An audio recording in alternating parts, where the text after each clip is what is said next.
Ang City Sports Office ni pahigayon o Philippine Football Federation Futsal Workshop na gitambungan sa mga coaches sa football gikan sa Department of Education. Sports Office o nagkalinglaing football club sa San Carlos nitong Pebrero 28 dito sa City Auditorium. Ang katuyuan sa mga workshop mga pagpalambo o pagpakuswag sa duwang futsal football ngadto sa mga maestrong coaches sa DepEd, mga football coaches sa City Sports Office o mga coaches sa lain-laing football clubs dinhi sa syudad. Ang duwang futsal football gisagop na karon sa Department of Education isip usa sa mga pagpaugnat sa kusog sa mga magtutungha. Ang resource speaker sa workshop mao si Cyril Dufitas, ang head sa Competition Department, Philippine Football Federation.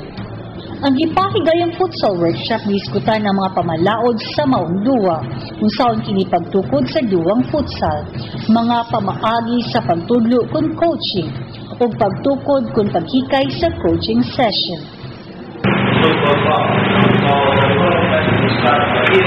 And we will be the first coaches that we are going to help to organize those games.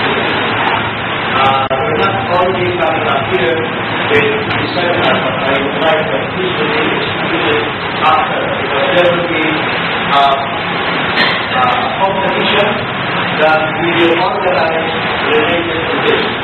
So, another thing that in the future, after our kickoff of this program, I will have the opportunity to host one competition. So at least there will be a continuous effect of the program after the session. Si Sports and Regulation Inspector John Carbona sa City Sports Office kinsa-usab ka veteranong football player o coach karon ni pahibalo nga ang duwang futsal football sama sa nailhan ug naandang duwa sa football nga naglakip sa 7-a-side o 11-a-side football apan may mga kalainan sama sa gidaghanon sa magduwa. Kay kini adunay 5 lamang ka players sulod sa korte. Ang football court niini gamay ug pwede kini nga magduwa sa sulod kun indoor game samtang 11-a-side na kinahanglan og mas dako galapad nga football field ug usa ka outdoor game. Sa futsal, ang matag player kun makahibaw og 5 ka foul, siya mahatagan og penalty. O kini nga duwa mas luwas, kay ang matag coach mutino gayud nga safe ang tanan nga kahimanan sa dili pa sila motugot nga moduwa ang mga players.